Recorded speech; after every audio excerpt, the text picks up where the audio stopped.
everybody. Hey, what's going on, guys? I am Janae Strother. I'm Sean Spencer. Back. We are back. We are back, ladies and gentlemen. I gotta go out and hold up. Come on. The lion. Here. The lion. New man so fine. Kirk Cousins.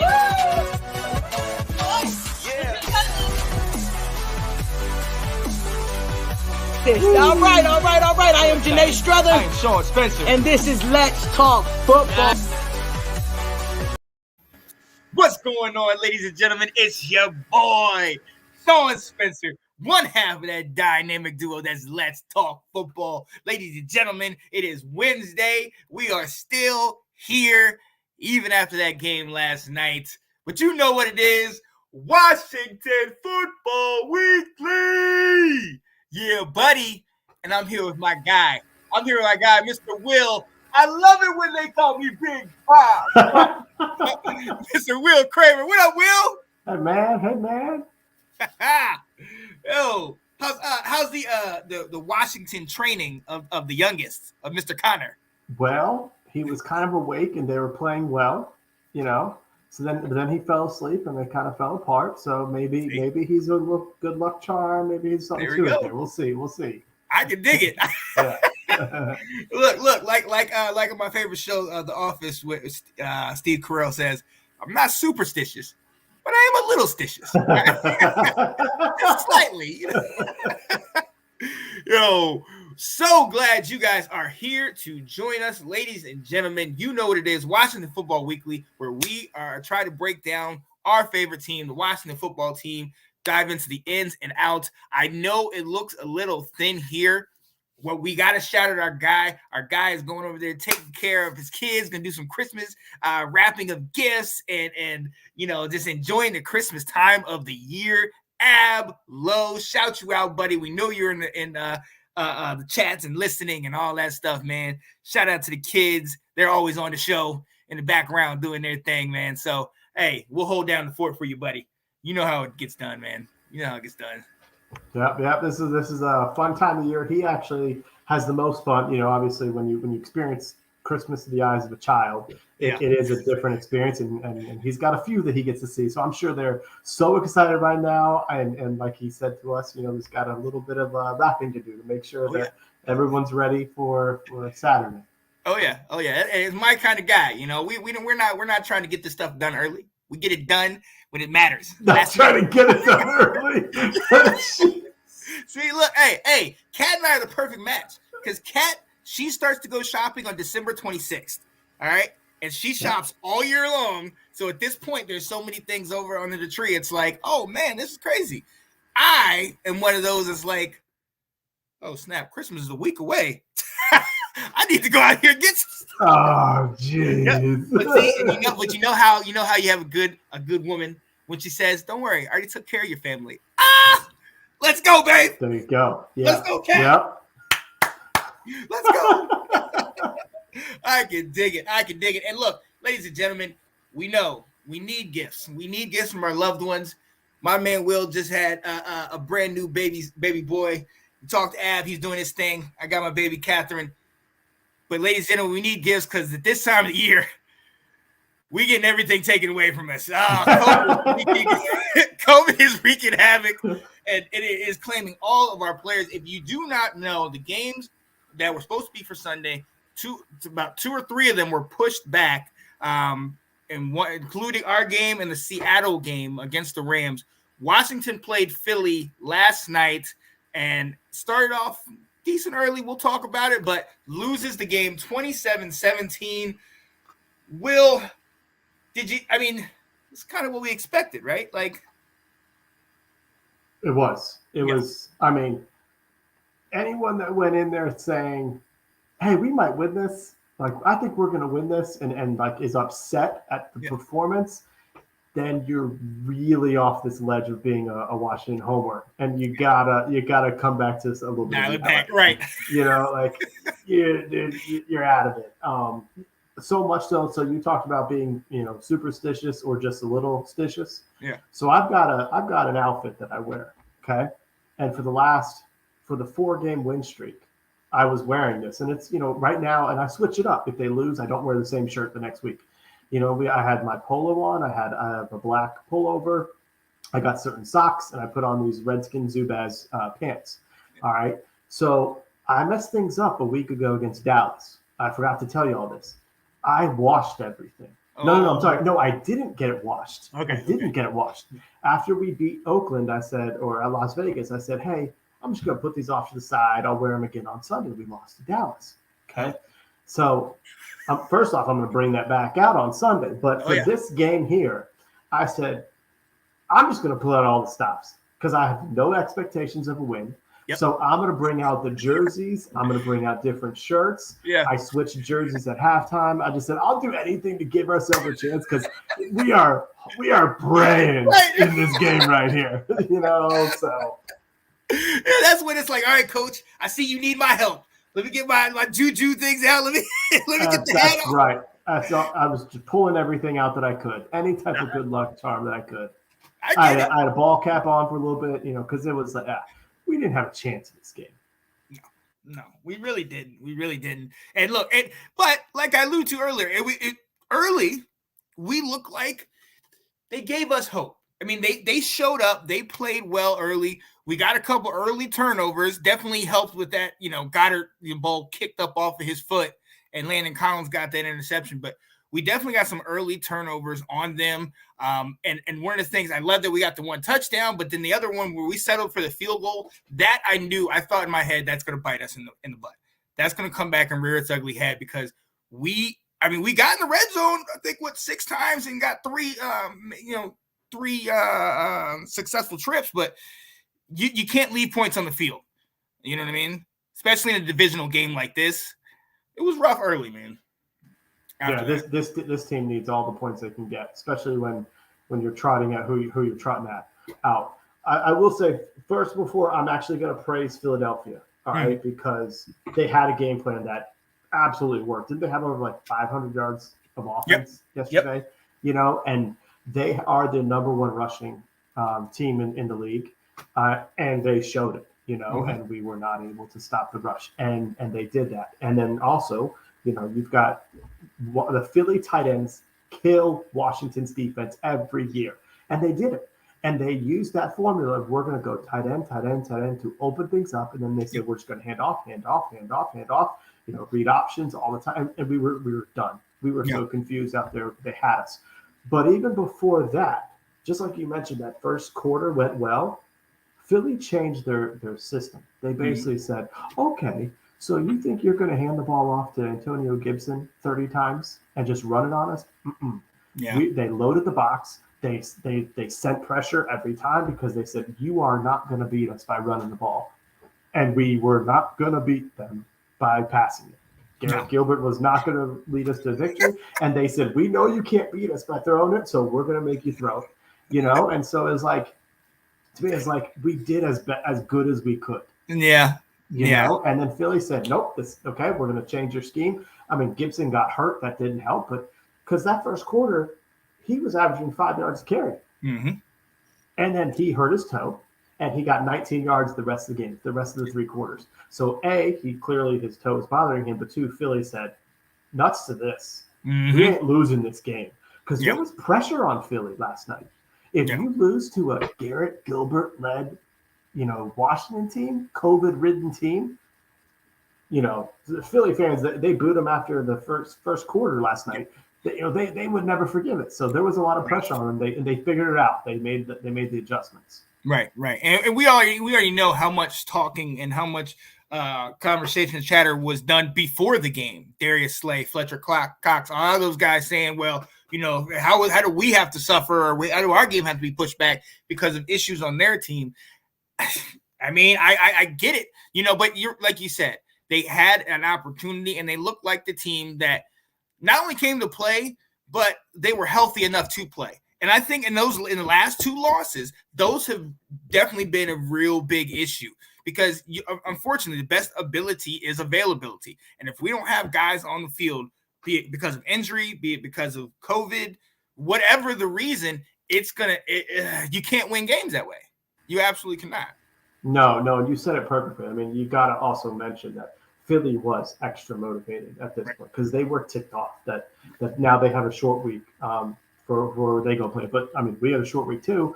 One of the things they didn't realize though is that the extension of the game gave them a chance to get Jalen Hurts back to play because on Sunday he was questionable and they really weren't sure.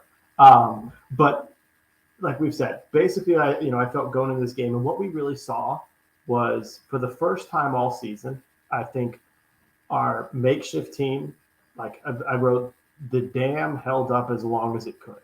Yeah. And then the floodgates opened. Yep. And our coaching staff and did all they could because between COVID, between injuries, which some of that is they can come back, between not having playmakers, which has been a problem all season, and also the fact that we were out 7 coaches yesterday. That's more people doing things, looking and making adjustments, and we don't have that. Yeah.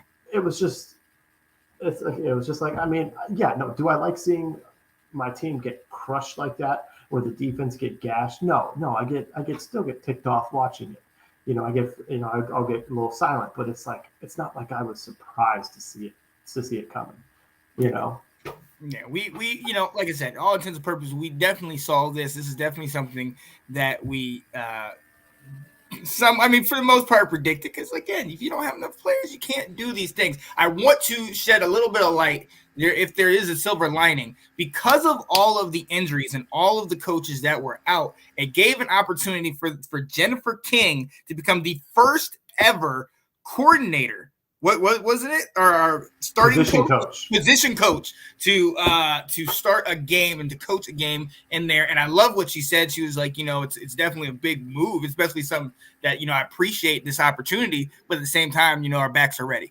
You know what I mean? We got them focused. I mean, as ready as they could be. And I like that. Let's keep it about football. This is great that we're going to talk about this, but at the same time, keep it about football. And again, hey, Patterson got a touchdown, but that injury to Gibson, McKissick being out, and it's just one of those things where, again, depth is reared its ugly head, and this is one of the things we feared all year long. Yeah, I mean, let's look at our lineup yesterday. Let's look at who played significant moments. Well, let's start on offense. A guy who was brought onto the team on Friday to start on Tuesday, who barely knew the offense, and they showed it. He was waiting for guys to get open sometimes before he threw it. You had at center, our 4th center of the season, a guy who didn't make the roster. Yeah. And he's starting up against Fletcher Cox and Javon Harper.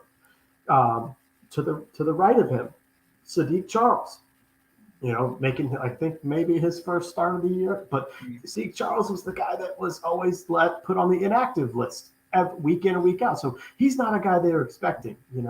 Wes Schweitzer was the backup guard. Mm-hmm. Then there's Sadiq Charles. Now we're starting that guy. So we're 3rd on the depth chart. And that's just the, we know the injuries to the tight ends with the wide receivers. I mean, that's just the offense. Then you get to the defense. And while the defensive line was back and we had our linebackers, I'm a very big fan of the Washington football team. I know the roster pretty well.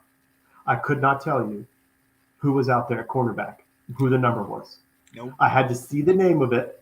Go, that's 37 is Corn Elder. Okay, so that's the corner. Yeah. No idea who he is. No idea. Don't know. So it's like so the surprising thing there was we got crushed on the run game when I really thought Philly was just going to pass all over us. Because I don't know who our safeties were. Well, I know our safeties. I don't know who our corners were. Nor was I going to expect them to play well. Right. And at the end of the day, it is kind of shocking that they did run all over us. But I mean, they think there was a stat that said they had over 175 yards for the 5th or 6th time this year. So something crazy like that. We all know they are definitely the one of the top running teams. They have an identity. For all of it, they have an identity. Run the ball. Hurts run.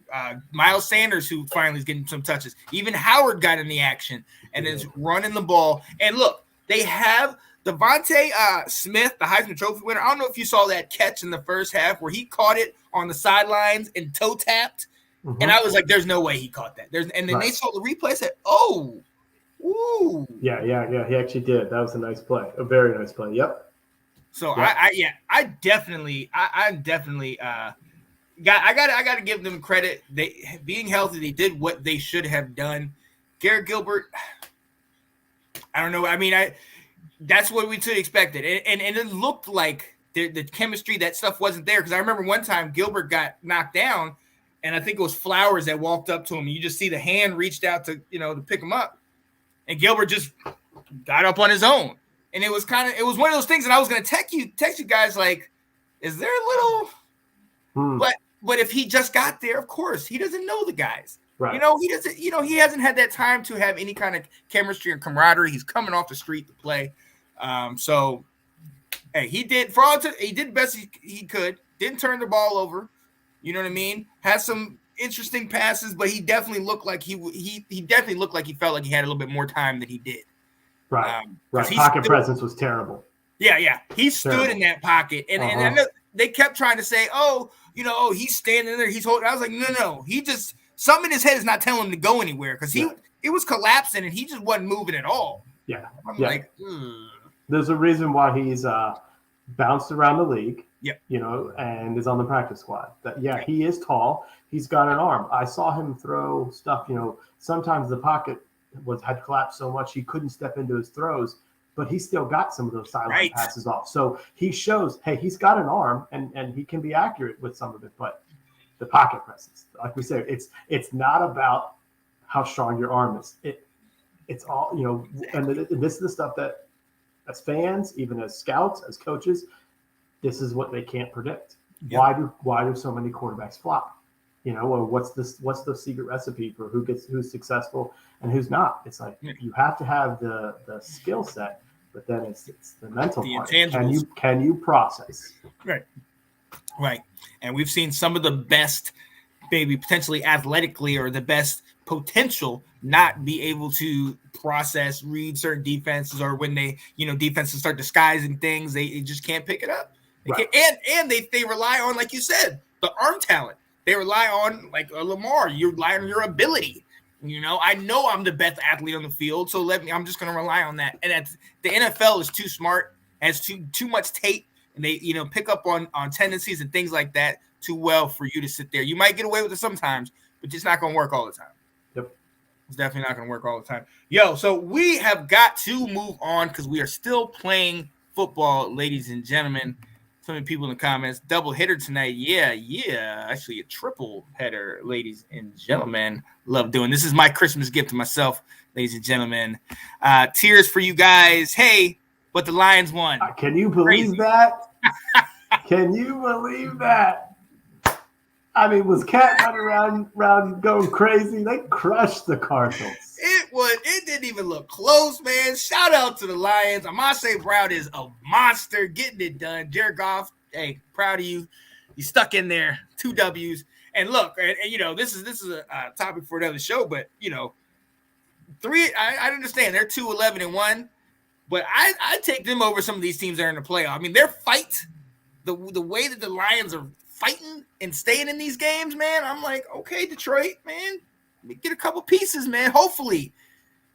Yeah, Dan Campbell is a motivator. I don't know how much of a X's and O's guys he's going to be, or if he's got the coordinators to do that. But he's like that Dabo Swinney type. I'm gonna get you to play hard for me. Yeah. So as someone you get to pay attention to the Lions, then is Jared Goff going to stay on their team, or are they open for a QB? Like, what have you seen? Because don't forget they traded for him, and that general manager came from LA. So he traded for his guy. Well, and the thing is, Jared Goff has not been awful this year. He's had some rough games, but you look back at the season opener against San Francisco. They were down 41-18 with like under 5 minutes to play, and he led them back within a touchdown of that in that game. He's been in a lot of these games, and it's kind of like a Matt Stafford thing. It's kind of like he's taken a beating, but those victories are so much sweeter. They're obviously going to be in a position to potentially look at a quarterback, and hopefully they don't go out there and reach on somebody, because like we said, like Ab was saying before the show, Matt Corral is one of the guys. I know Kenny Pickett, Desmond Ridder, but none of these guys in my mind are like a Trevor Lawrence.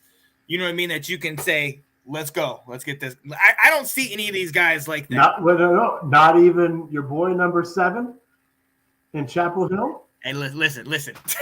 You don't Sam see Howell, him baby, as a week 1 starter. Hey, look. See, I think I talked to Coach Mac Brown. I think we're gonna keep Sammy one more year. Let him keep that thing going. Raise up the draft stock just a little bit. Raise it up. Baby. How can it get raised any higher? Look. He needs to keep focusing on a couple things, and we got to work it out. I want him, but I don't want to bring him into a situation that he's gonna fail. And Diami right now is really bringing the North Carolina name down right now. Yeah. Hey, I almost sent you something. I want to let you know. Diami Brown made a play last night. I was so proud to see it. He made a tackle on a punt. Congratulations, 3rd round pick, Diami Brown. You contributed. There you go. Terrell Davis got to start on special teams. Let's go, Diami. Oh, gosh, you think you'd be so lucky. Let's go, baby. Yo, we have got to go ahead and move on, ladies and gentlemen, and we want to go ahead and move on to the longest running segment on Washington Football Weekly. Like it, love it, or hated it. Yeah, buddy. My guy Will standing in for Ab on the hated it part. But yo, this is the part where we tell you, and we bring up a couple topics and just say, hey, do we like this? Do we love this, or do we absolutely hate this? And we're going to start with probably the biggest thing that impacts our team. Will, I'll come to you. COVID-19 and its impact, man. It's taken over. Yeah, I mean, I love starting Garrett Gilbert. I love taking someone else's practice squad quarterback and saying, like, hey, here you go. You know, we don't need our guys who know our playbook and have been practicing with us and all that. And, yeah, I mean, it's awful. It's awful. I will say this, okay? Let's back up. The good thing of this is players' health. All right, what some of the things they're finding with this Omicron, however you say it, is it has some less. A lot of the players were asymptomatic. It has less of it may be bothering them less. I mean, you and I both were out with COVID. The last 2 years, we've felt the effects of what it can do, and this strain seems to be, if you're vaccinated and have done your boosters, can be less severe. And that's not a bad thing, you know, because eventually we're going to have to get to the point like we are with the flu where COVID is a thing, but our lives continue. Right. And the NFL did that. Now, I say all that, and they made some of their adjustments in the testing, but regardless, the amount of players that we had out all last week and the players that were available or not available this week, I mean, it crushed us. We talked about this. Yep. You know, we mentioned Garrett Gilbert as our starting quarterback. We mentioned Sadiq Charles because Brandon Sheriff is out. Like, we don't have Heineke or Allen running the show for us. We have Jonathan Williams is in there because Wendell Smallwood was out, with COVID. Our defensive players, Kendall Fuller, our top corner's out. We're trying to replace all these guys. I mean, we got crushed by it, and it's not over, No. Cam Curl's out. We hope he can come back. Ron said today he believes one of the two quarterbacks is going to test out and be available for Sunday, but he's hoping it's both. We just found out Cole Holcomb tested positive today, so he's out for the Cowboys. So it's made a huge impact on the team. We said it could. This was what we feared in July. We talked about this twice on two different shows, that this is what could happen, and it did. And guess what? In a huge must-win game, we didn't have players. Yep. And it hit us at the worst possible time. You're right. This is the two things we worried about: injuries and COVID. And we tried to put more emphasis on injuries and tried to push back COVID, like, maybe it isn't. But what did we talk about?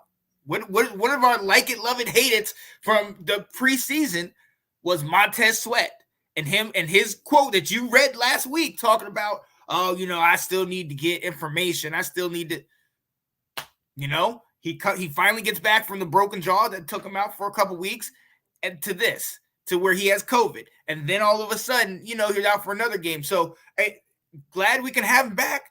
But at the same time, all these people having COVID, and like you said, Garrett Gilbert, the fact that we had to have Garrett Gilbert to start.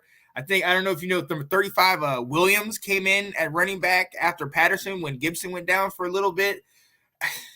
Like you said, some of these guys, I'm just like, all right, let me look at my program right quick. Who is this guy again?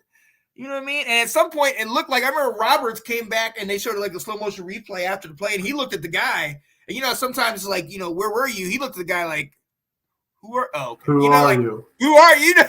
You know what I mean? And they haven't had like with the Garrett Gilbert situation, they haven't had time to practice. They literally just kind of strung this team together like, we don't want to forfeit. We want to put something on the field. It started decent, but this is just it's rough, Will. It is so rough, man. Right. Well, when they were game planning, first off, every single day, one guy was taken, guys were being removed. So they practiced on one day, then they're out. And then the opposite happened. Then on Saturday and on Sunday and on Monday, like new guys kept coming. So you didn't even know like who we're going to play with, who are we scheming with, and who are we teaching out here, who is going to be doing what. Yeah. And in that, they showed, all the players were masked at Redskins Park on the practice fields. All of the players they were trying to keep distances, keep positions here away from each other to not spread. And so, they weren't going fully at it to game plan for the Eagles. They were basically doing nothing but walkthroughs the entire week. And, it's like, hey, hats off to the coaches that they made it a good half, but it's like, and you just hope that, hey, we got a must-win game on Sunday. Are we going to be ready? Are we going to be fully, set up for this? Right. I don't know. Right. And actually, I got to go back to Nathan. Nathan asked a question. He said, if you were Washington, how would you have prepared to this team playing against Philly? How would you have prepared as Washington with this? I mean, how can you prepare? Yeah, I don't know. The only thing that I felt could have been questionable, but I understand their logic, was bringing in Garrett Gilbert. Mm-hmm. They brought in a guy who hadn't been on our team, doesn't know everything, but because he's played in the NFL, they felt more comfortable starting him as opposed to starting Kyle Shermer, who's on our practice squad, just like, in playing for us. Just like though they did last year. They brought in Taylor Heineke and let him start instead of Steven Montez, who had been on the roster the whole time. So they kind of followed that same thing from last year, but that's the only thing I thought you could really look into. But like you said, what else were they going to do? Yeah, there's nothing else you can really do. And look, ladies and gentlemen, this is not just a Washington problem. It's not just an NFC East problem. This is a problem the whole entire league is dealing with. Right now, entering Week 16 in the NFL season, there are currently 221 players that are on the COVID-19 reserve list. This is taking over the league, and it's definitely going to keep some teams out of the playoffs. We see what it's potentially doing to us, definitely being a major factor in us losing the last two games. And unless we can figure out a couple guys to get out there and sneak out an upset victory over Dallas, I don't see much changing. You can't win if you don't have your top guys on the field. I mean, that's just the bottom line. And to segue from that, you didn't have to say, look, 2 weeks ago, we sat there and said we're coming off a four game win streak. We felt good about ourselves, and we asked this same question, and we're probably going to get a lot different answers. Chances of running the table. Will, do we have a chance? Hey, man, it's the Joe Gibbs special. 3 in a row or we don't go. Let's go. Let's go, Coach. I'm a little concerned about our chances. And it comes from it's the players who are out, whether that's COVID or injuries. I don't know if we have the horses anymore to do it. I mean, we don't know what's going on with Landon Collins. We don't know what's going on with Jamin Davis. We don't know what's going on with William Jackson III. They did not tear his Achilles. He strained it, but is he out? So if Kendall Fuller's out and William Jackson III is out, now we're asking for Darryl Roberts to cover CeeDee Lamb, Michael Gallup, Amari Cooper. Like, come on, is that really a possibility? We talk about our offense. Like, I'll tell you this. Taylor Heineke or Kyle Allen would have looked better out there, but I still don't think there's any support out there to Philly's defense did what Dallas did. Their Darius Slay traveled with Terry everywhere. Yep. Then they put someone over the top. So McLaurin was not going to beat him, consistently. And nobody else can step up. And nobody stepped up the week before. And nobody stepped up against the Raiders. And we've been seeing this. It's like our roster for the slogan I can't stand, but it is what it is. Yeah. At this point. and we are. So it's like our chances of running the table, I guess we'll see if they, the coaches can bounce back with some film now, but I have a feeling we're going to go 1-2. Yeah. We'll get that last win against the Giants. Last year we went 4-2 against the division. It wouldn't surprise me if we go 2-4. Yeah. Yeah. I honestly, I have to agree because, and like I said, 2 weeks ago, we were all hyped. We were ready to go. Let's do it, whatever.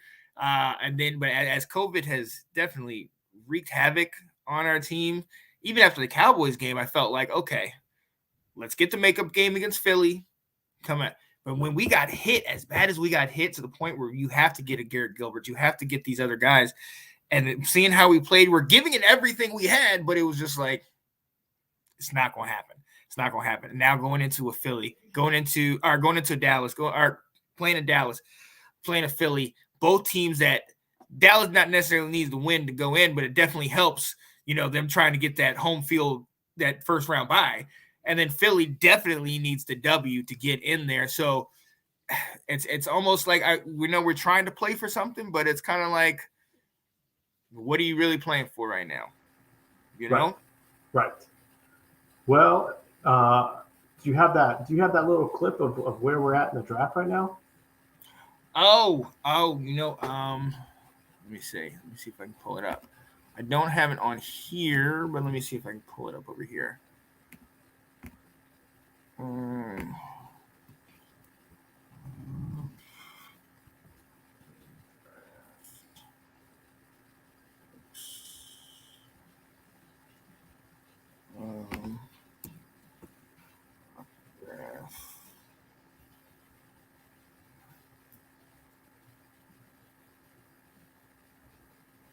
Let's see. Oh, that's not it. That's fine. Yeah. Yeah, I'm trying to find it right now. Picture.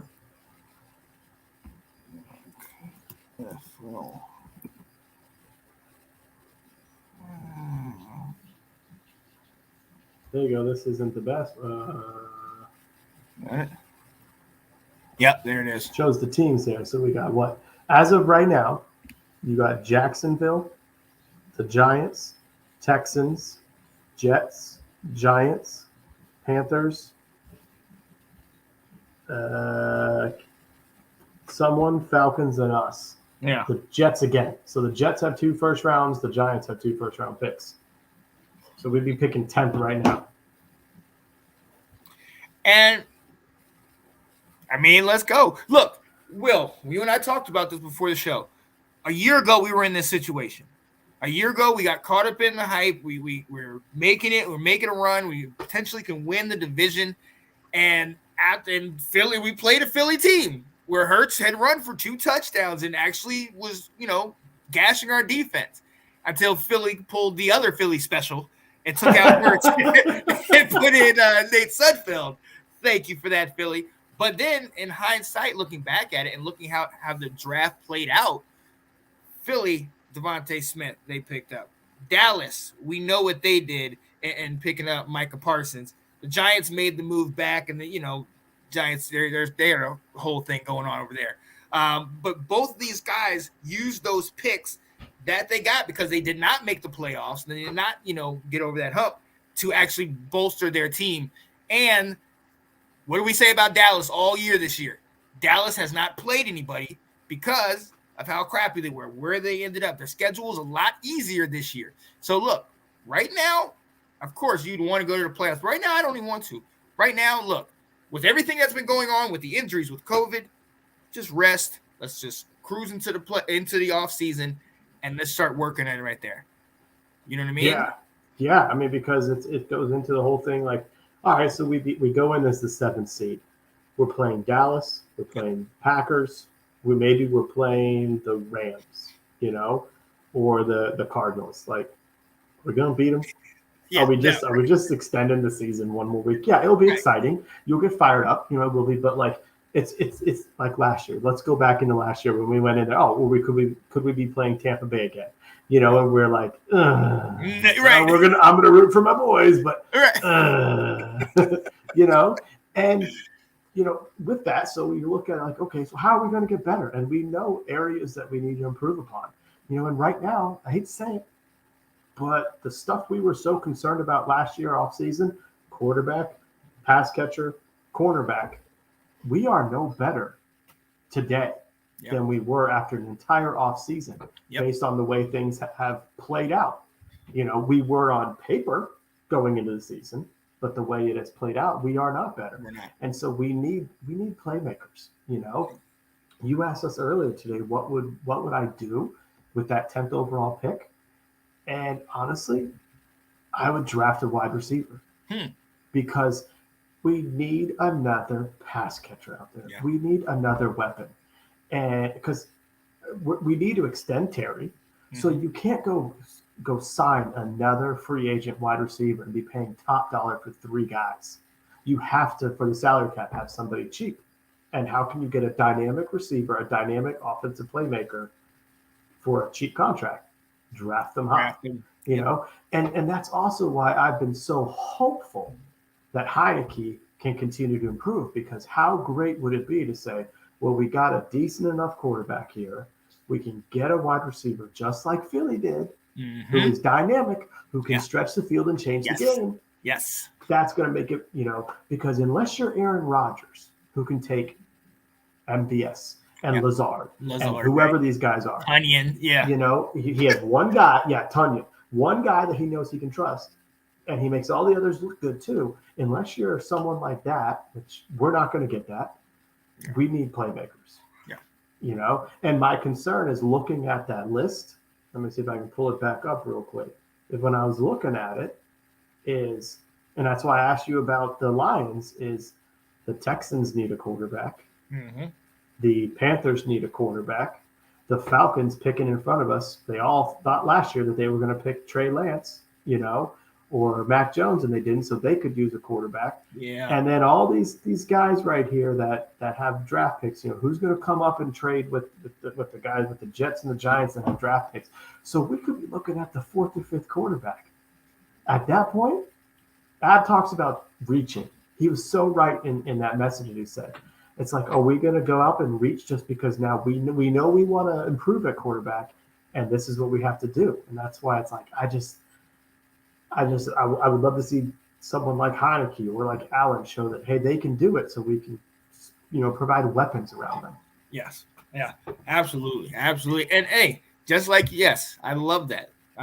We need to get somebody on one of these cheaper contracts, get maybe one of these rookie guys. Definitely, a receiver, a playmaker, somebody that can actually translate from the college to the pros very well. That's something we definitely have to look at. And we have to address depth.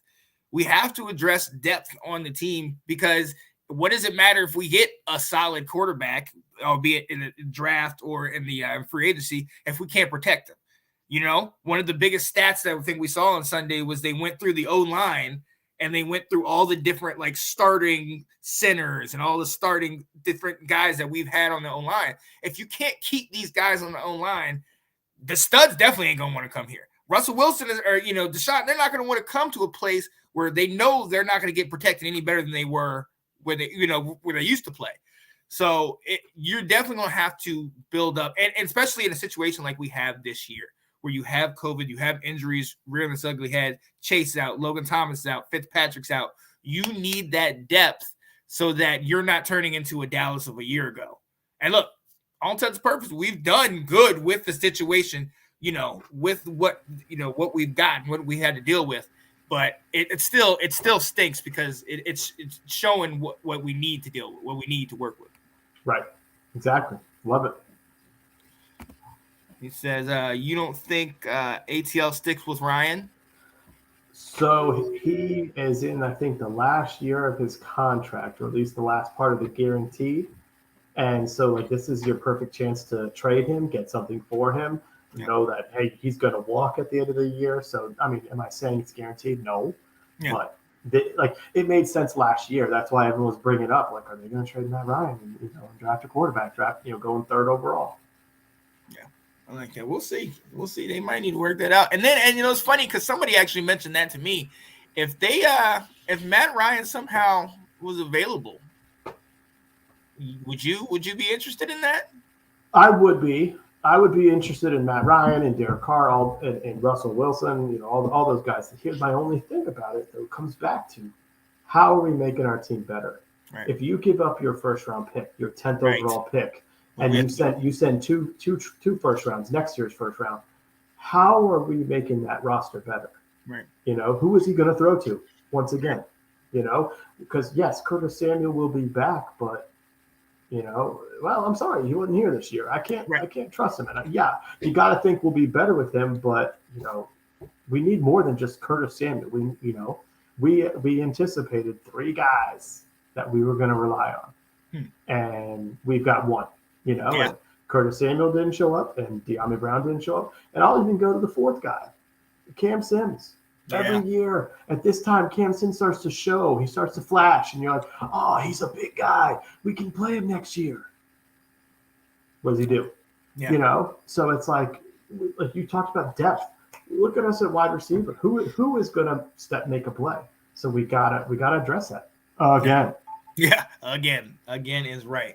Definitely want to shout out John Bates on coming in and doing it, because Logan Thomas is another one of those guys that we were depending on this year and really kind of hoping he'd have another season to kind of stack on with what he had the year before. But with him being out all year, John Bates, I'm glad. I was talking to him about on Let's Talk Fantasy Football, where he's not going to get all big numbers. He's very touchdown dependent, but at the same time, both Kyle Allen and Tyler Heineke love him, and they do that boot, and he's the main option underneath. And they hit him. His hands are right. We know what he does with his blocking. So, hey, there's some things to build on, but depth, and we need our playmakers. You're absolutely right.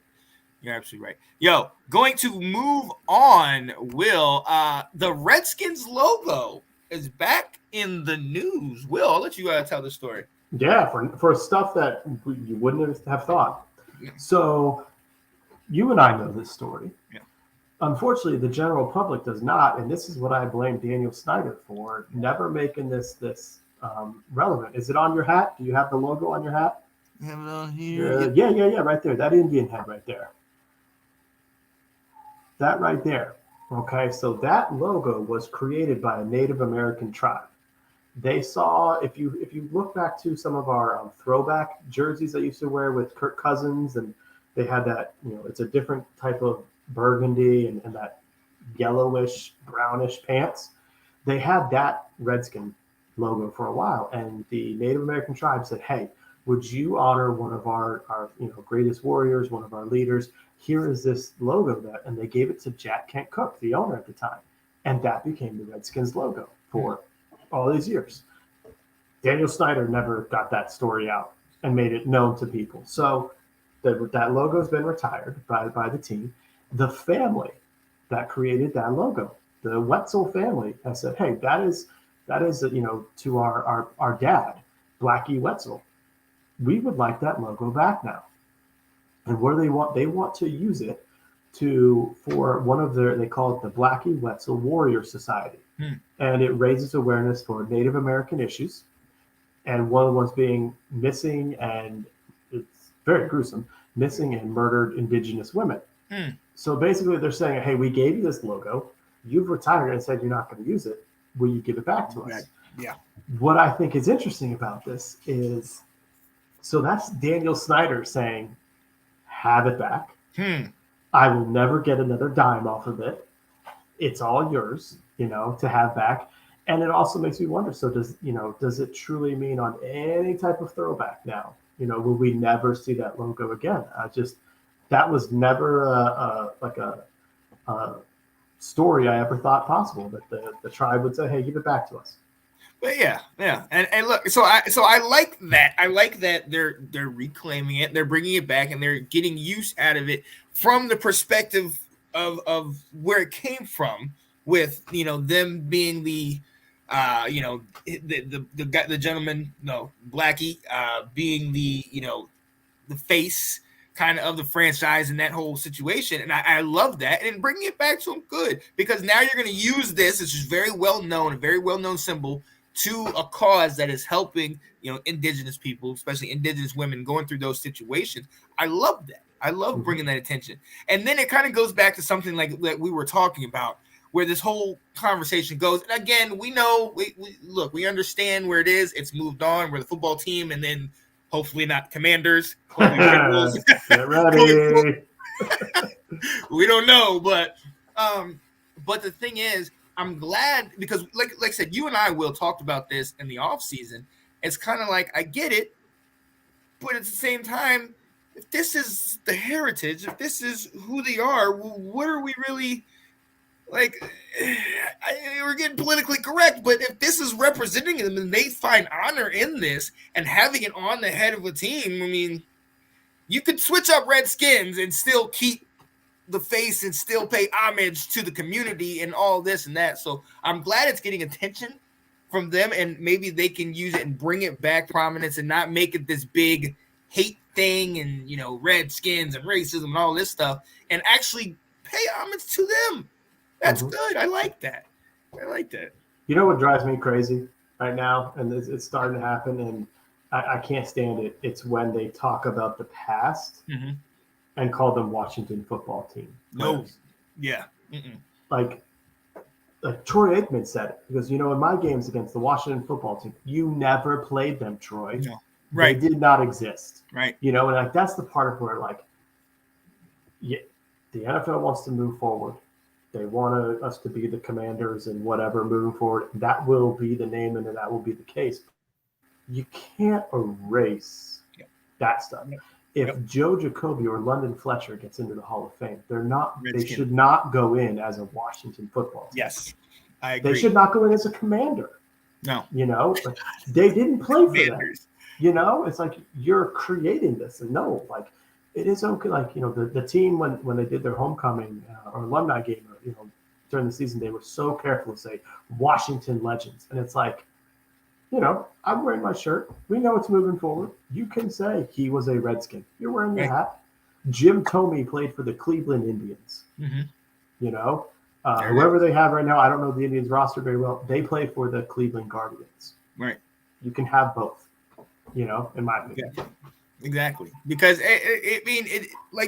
we all know them as such, and it's funny because if you go to the generation above ours, go to my father, go to my grandfather. My grandfather to this day, old North Carolina Southern, no, they're the Redskins. I don't know what all this crap is about them. No, they're the Redskins. I will not acknowledge them as anything. This is what I grew up with. This is what. You know what I mean? Yep. This is who, this is my family. So I completely, I feel the same way. I respect the move. We're making the move. We're taking, okay, that's good. But like you said, when I think of Doug Williams, when I think of Joe Gibbs and the script R on the helmet, when I think of the posse, I don't think of the football team. I think of the Washington Redskins. Period. That's what it is. There it is. There it is. Yo, and another thing that we brought up this off season and Like It, Love It, Hate It, we have a stadium update, and from what we've been talking about, potentially moving closer to this area, Loudon. Yeah. So it's kind of an interesting take on so they're looking to get a new stadium. Duh. The lease at FedEx Field runs out into 2027. All right, so about 5 years away. And it came out that they are reaching out to Virginia, and not just like Arlington, where people would think. They're looking at Prince William County and Loudoun County to build a megaplex, to build a Reston town center with a football stadium, to build and they want it to be domed, to not simply be like, hey, we're going to play 10 football games here, 8 regular season, 2 preseason, 1 college game, and we're going to have a concert or 2, during the year to really be this place where people can come, more often. We can have high school graduations. We can have concerts. We can have various, you could have political rallies and stuff like that happen there. You're right outside DC. Why would they not want to campaign there? And then you have this, area where people are living, they're dining, they're shopping. Think of Reston Town Center and what's all around it with Best Buy and Office Depot and the restaurants and the apartments and the office space. Which that's awesome. Like that gets me really excited. I went to the Atlanta Braves game, and this is exactly what they created there. And it was an amazing experience. We walked outside of the game about the 7th inning. We went to a bar to watch and people are there watching the game on TV, having dinner. People are shopping. They're going around. It's a place. It's a 365-day a year location.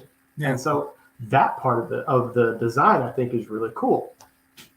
The thing that I would say when we talk about like it, love it, hate it is, man, if you look at a map, you got DC, and Raljon Landover is just outside of DC.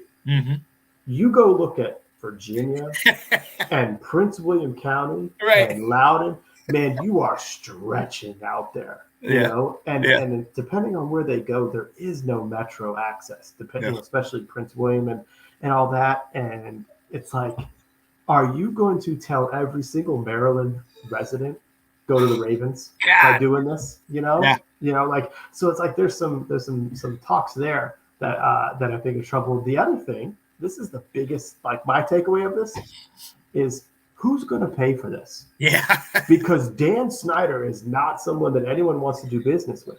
Nope. He's been trying to do this since 2014, and we're getting into 2022, and we don't have a stadium location because no one wants to do business with this guy, and no one wants to give him the tax breaks, to fund it. No one wants to say, we're going to raise our taxes on the residents of Loudoun County to pay for the stadium. Oh, for you? Hell no.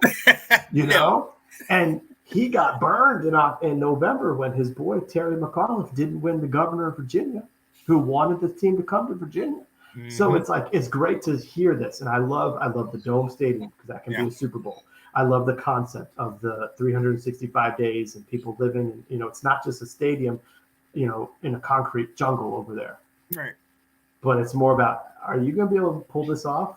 Jason Wright, are you going to be able to do this? Because I'm sure he's running into this saying, what did I get into? Right. And I think that's going to be the thing that comes out is that nobody wants to deal with Snyder. Jason Wright might be good. Even the Washington organization might be fine. But when you still have Snyder at the end of the day, is going to be some part of it. Like, I don't want that. Look, do I love it? It has been my dream since I was a kid to have Washington, the football team, in my backyard. I worked over in Ashburn when they first brought it there our senior year. And I worked at the Redskins mini camp at the little, the guests area and everything. Got to meet players, got to watch all that stuff. That was great. So having it here would be great. And all that time that I wished for that was, going up the first 20 years or so of my life. Then as you get older, you have to go to work and you have to do everything. One thing I like about it being in Raljon, Maryland and all that is that the traffic is out there. Everything. I don't need that here to where I'm shut down on a Sunday or a Monday or whatever, where it's like, oh, I can't do anything because the game's around the way. Yeah. You know what I mean? That definitely plays a major part in this whole thing because around those times, it's going to be crazy. It's going to be crazy. And thinking about it, if it's in Ashburn or Loudoun County or somewhere around here, the metro down the Greenway has been extended almost towards 15. I don't know if you remember. Yeah, they've extended it down the Greenway almost towards where 15 goes. So it goes down there pretty far. So they could potentially. I mean, that could definitely be something that would be very beneficial. And look, like you mentioned right at the end, Dome equals potential Super Bowl. Mm-hmm. We are a team that needs positive attention. We need anything positive we can get. and we need to try our best to make everybody forget about all the nonsense at the very top. Bring the Super Bowl to this area. You know that, like you said, the political people, they would all pitch in and help out.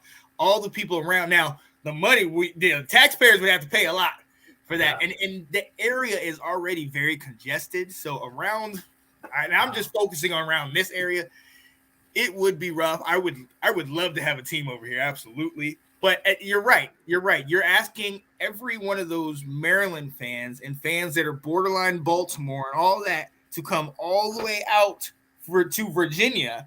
To Gainesville. Right. To those roads, game all that stuff up for a game. It won't be. There's something about being right outside of DC.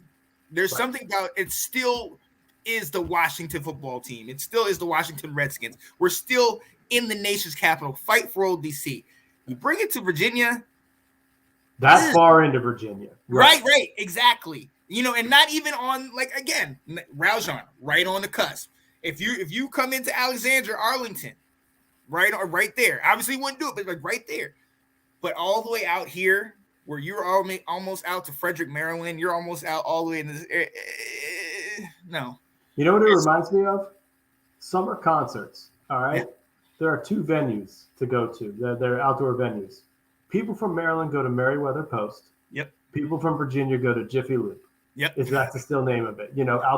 Out there in Gainesville. Right. And I don't go to Meriwether, and they ain't coming down. You know what I mean? Right. Yeah. But exactly. And with it, everyone keeps saying that. Well, what about RFK? Because DC Council said there will be no stadium with the name Redskins. Well, Redskins is gone. But you know what? The residents of the area of RFK, they want a Reston Town Center. Mm-hmm. They don't want a stadium end. They want the shopping. They want the Best Buy near them. They want the grocery store. They want the places to live and dine and exercise and work. But they don't want the stadium that comes with it. Yeah. So you're hearing from the neighborhood say, not here. And don't you raise my taxes to put right. Part of me wonders, and I don't know how he would do it, but I mean, it's like, I just keep thinking they're going to have to tear down FedEx because he owns the land. Mm-hmm. It's and rebuild right there. Yeah. They're gonna get so stuck they're gonna be like, well, we own this, so let's just bulldoze the stadium.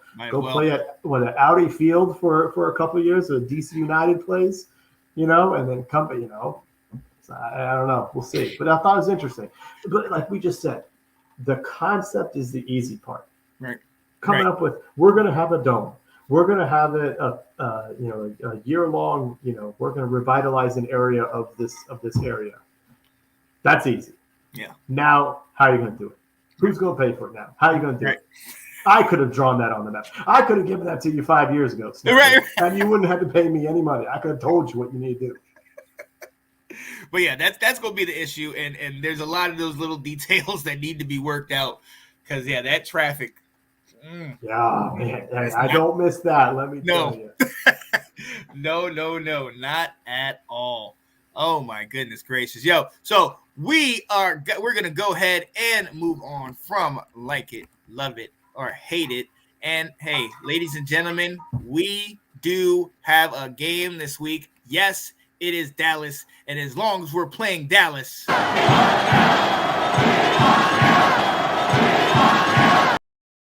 and my favorite stadium will always be my home, RFK Stadium, baby. That rocked. It rocked in that stadium now. Woo! Yep. I love it. And we will be going to Jerry's World, to Dallas, to play the Dallas Cowboys. We saw what happened in the first game. They got a 27-20 game, but that game was very much a tale of two halves. First half, they destroyed us, blanked us 24-0. Second half, we came back, made it a game, and they only scored 7 points in that second half. So, what are you thinking about this, man? I'm trying to be positive, but yeah. So I mean, looking at the season, and I don't know if I said it when we did our wins-loss predictions, or at least as things were playing out here, I kind of thought, okay, we're going to win at home and lose at Dallas. Sunday night if they're under the lights and whatnot. They got a little more height. They're going to beat us. So we didn't win at home. And now we get to go play them on the road, on Sunday night. And, hey, we just got done playing a game yesterday. So we're banged up. We're injured. We're sick with COVID. And we get to go play on Sunday. So not good. Not good. No. But us being on the show, ladies and gentlemen, we have to do it. Bring out the keys. Yeah! I told you, catch on. The keys to victory, baby. Let's go. So, hey, Will, look, I think honestly it's simple. We have got to figure out a way to neutralize that pass rush, whether it be quick passes. We talk about that one play that I think was Randy Gregory made or D. Lawrence made where he had that tipped interception. If we actually get that pass off and get past them, we actually had a lane. We had the blockers over there. So we have to get those passes out. The run game has to be huge. But the big things, time of possession, red zone, penalties, we have got to come out, and turnovers. We have to come out on the positive end of the stick of all of those categories in order for us to have a shot. Not to win, for us to have a shot in this game. Okay? They are playing hungry. They want to do this, and nothing would make them happier than to beat us. So we have to play fundamental ball. We have to play perfect ball, and we need to get people back. That's what I got. Will, what you think, man? The very last thing you said is my first one. Yeah. We have to get healthy. I may not watch this if Garrett Gilbert is starting for us. I will tell you now, because my son goes down at 9:30 and he wakes up again sometime after midnight, between midnight and 1 o'clock. So that 2 to 2.5 hour time frame is very important to me. Yeah, I understand. So if I'm going to be spending my time up and basically staying up through a sleep session, we better be having a team worth watching. I'm just going to say it now. So we have to get healthy. Yeah. We need Kyle Allen or Taylor Heineke back.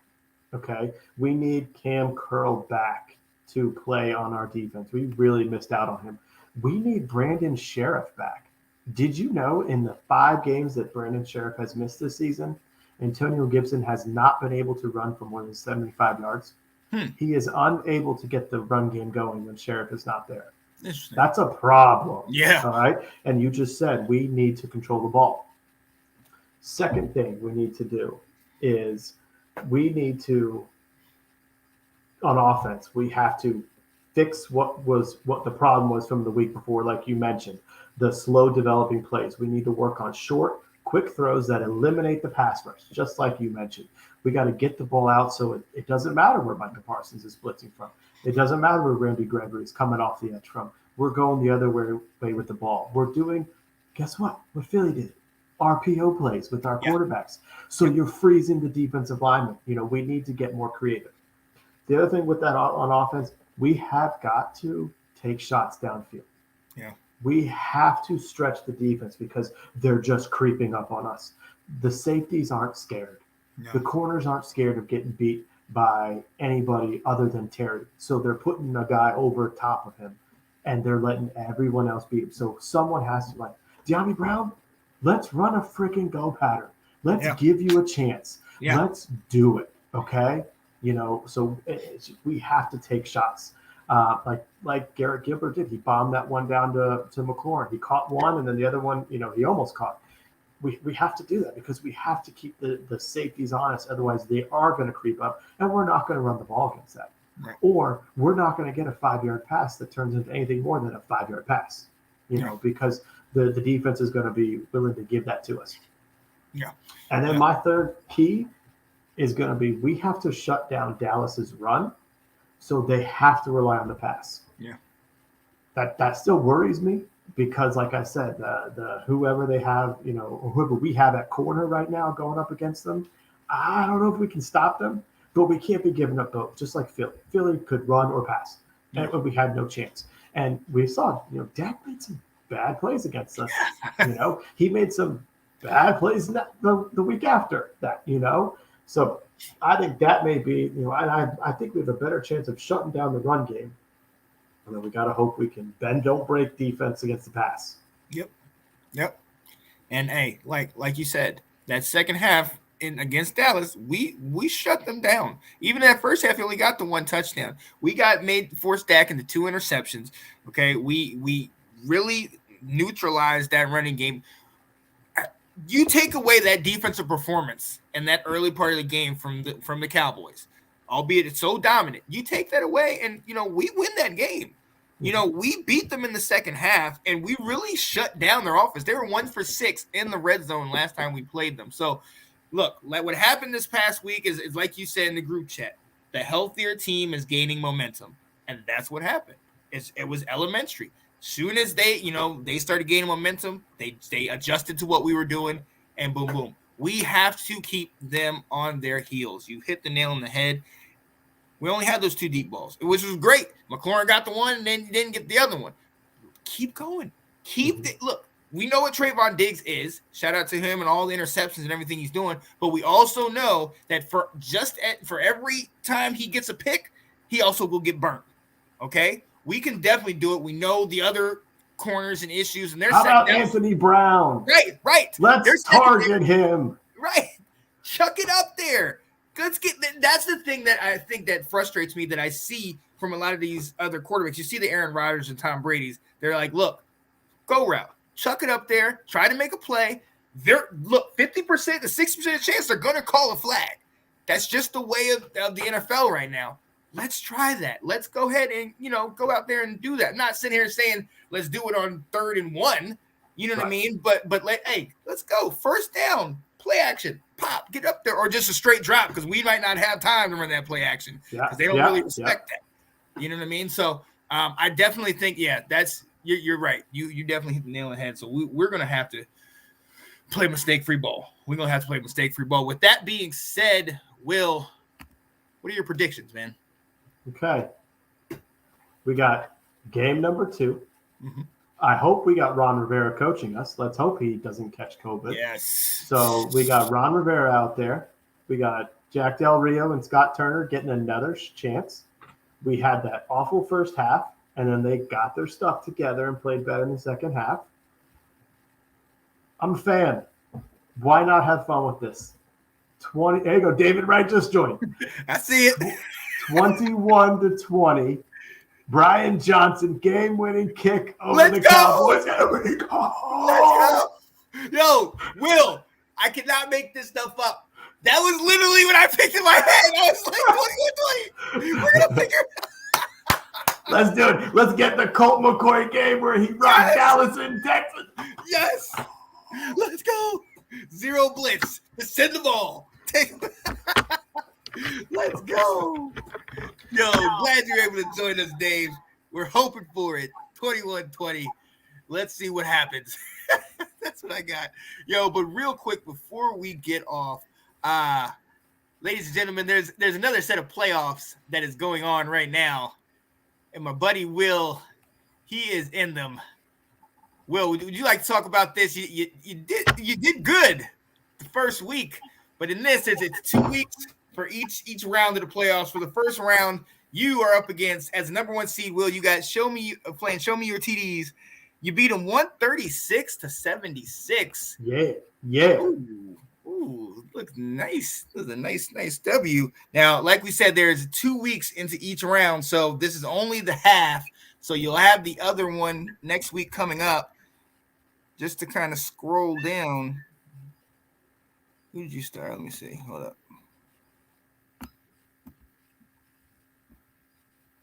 Is it showing up? Yeah. So with you getting Kyler Murray, I dealt with the Kyler Murray issue. Is this for next week or this? Oh yeah, it's for next week's stuff. Hold up. It may just be because next week hasn't started. Yeah. Because of the extension of games. That's why. It's just kind of messed up right now. Well, normally this would be week 15, I think. Mm-hmm. Yeah. So this is probably with it there. Let me see. I'm going to say this only as you do this, just because I don't know if David's going to gonna jump off, and I can tell him I don't want anyone right now with our roster who we got. I don't want to play anybody, but if I'm going to have to play somebody, give me the Cowboys. Let's go. Right. Let's have fun with it. Let's go. So, so in the second matchup, got to shout out Mr. Nathan Snell. Ladies and gentlemen, at the beginning of the year, this man was 0 and I think 3, 0 and 4, but the more and more he's played this year, the more I feel like he might be hustling us, Will. Oh, totally. This whole, I've never done this before, guys. How do I do this? I've never drafted. I don't know what I'm doing with any of this. Yeah, right. You know what you're doing, Nathan. He's paying for a subscription service that's feeding him a lot of good info. Come on now. Let's go. Or he's watching Let's Talk Fantasy Football Tuesday nights, 6 p.m. Got to plug the shows. Let's go. Absolutely. So he in the first half of the first round, he beat he's beating DMV Superman, our own Mr. Abloh, 116.5 to 99.96. Ab, got to pull it together, man. But man, last week, and this is where I didn't realize it was a 2 weeks, so thank goodness. Something was weird in the NFL last week. All of your stud players just bombed out. Right. Yeah. It was nuts. And like the guys, you're anticipating, I would have not gotten 136 if it wasn't for Jonathan Taylor.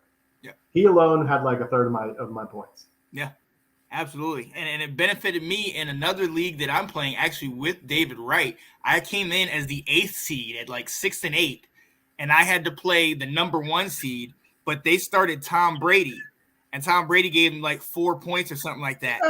You know what I mean? It allowed me to hop back in there, ended up getting the W and able to move on, get the upset. But it's like, you're absolutely right. With the exception of the Jonathan Taylors, it's kind of like, who do you go to? Yeah, something happened last week, and your reliable players did not do anything. So it's wait a minute. So Ab's got this set up. So week 18 is the second week of the championship. Yeah. Ab, are you listening? What are you doing here? The week that people sit players because they're going to the playoffs, you have a championship ramifications? Yeah. Come on. Can we address this? Because Ab's going to try to get salty in the chat, talk about, y'all act like this whole 2 tight end thing is an issue. Will, have you ever been in a league that started 2 tight ends, man? No. I've never been in that, man. He's like, oh, you guys should know. We're smarter. We should all know. But Ab, this is what it's called when you're adding to your advantage, man. I don't know we don't have a lot of players in this league. There's only 8. So you tell me that there's 16 fantasy tight ends? I don't know about that. Yeah. We're kind of getting a little thin on rosters here. Right. And Ab has what? Didn't he have like Kittle and like Kelsey? I think either Waller or somebody else. Jay Novacek, right. Chris Cooley, all these guys. He's got them all, man. So, hey, shout out to you, Ab, man. We're going to hold down the fort for you, man. But you better win this league with the way you set this thing up. Don't let Nathan beat you. That's all I'm going to say. Yeah, don't let a rookie beat you. Ooh. Oh, yeah. And maybe what is the more highly anticipated matchups of the weekend, the consolation ladder. The scramble. Here we go. Let's go. My partner in crime, Miss Dallas comeback, Miss Janae Struther, starting off the week well with an 181.2 to a 72.96 on Delilah, the 5th seed over the 6th seed. And right now the 7th seed is beating the 8th seed. Mr. Nicholas Rosario is falling to earning double deuces, 172.92 to 148.64. Again, we have week 16 to play in this one, so it's still up in the air. But I like my chances in the NIT tournament down here. Who is the owner of Show Me Your TDs and Palmetto Skins? Show Me Your TDs is Cameron, and Will is Palmetto Skins. Palmetto Skins. Hey man, you're playing for pride here in the conference. Oh yeah. NIT. See, and this is, I know we said we weren't playing for money, but we needed to set something up so people, It's something. We need to put up something that people are playing for. Oh, I agree. Send me a whole bunch of Chick-fil-A packets or something like that. Right. You gotta go do something. You gotta get something for this. We need to have maybe how they the turnover chain. We might need to have for the loser a loser chain or something like that. Something crazy. We gonna have to figure. I agree with that. We definitely gonna have to figure that out. And there's also talks about a potential keeper situation in this. I don't know if we're gonna do it this year or whatever, but we'll see how it goes. Yeah. It's gonna be interesting. I know someone has said that the whoever finished last, the first place guy got to pick your team name for next year. Ooh. Makes a guy like that. Yeah. I got to get out of last. Wait, am I last right now? No, I think I'm seventh. You're in the running, right? Yeah, I am in the running though. I got to get this W. Yeah, right now I'm seventh. I got to get this W. I can't. in my 12-man league, let's talk the fans league. I am 12th out of 12. It is not good. That's what happens when you run 6 leagues and focus on it jumbles up. Yeah. And you're like, well, I was thinking about that guy, so I'll get him on this one. Right. And then you think, oh, I got him in this league. Nope, you got him in this other league. And it didn't even matter. And on this league, he's in my bench. This league, it is what it is. Ladies and gentlemen, we are still in this thing. We are still playing it AA. So we will definitely see. We'll see what happens this week and then see who continues on to the championship matchup. I'm going to go ahead and make a prediction that it's going to be Mr. Palmetto Skins, Mr. Will Kramer against Nathan Snell, Baltimore's elite. Oh, I'm calling it now. Okay, Ab, that's what you get, buddy. 2 tight ends. But I think Mr. Nathan Snell is definitely scamming us. I know he knows how to play this thing, and he was in the group chat talking about, oh, good game, Ab. Man, my team was terrible this week. I was like, wait a minute, you won. Yeah, but we didn't play well. Get out of here, man. He knows what he's doing. Let's get it. So, hey, cannot wait to see what happens this coming week. I do think before we go, we got this comment here. We've already addressed it. Yeah. But I think to, David, to Janae, to everyone else in the Let's Talk Football group and the all these Cowboy fans in it. Can you pull up that video one more time? You already know. You know what it is.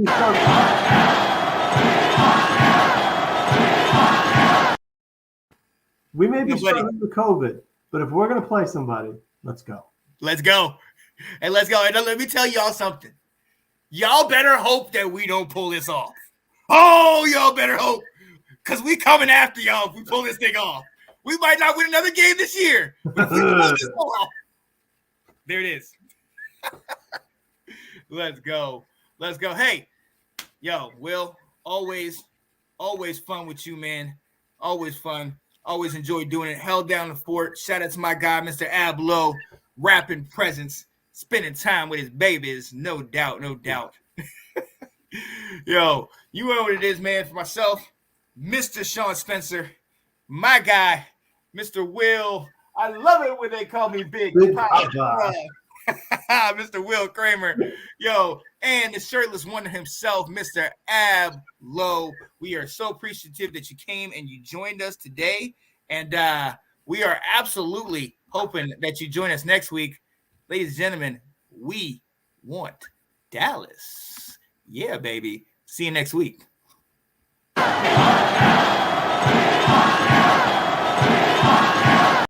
Hello, everybody. Hey, what's going on, guys? I am Janae Strother. I'm Sean Spencer. We are back, ladies and gentlemen.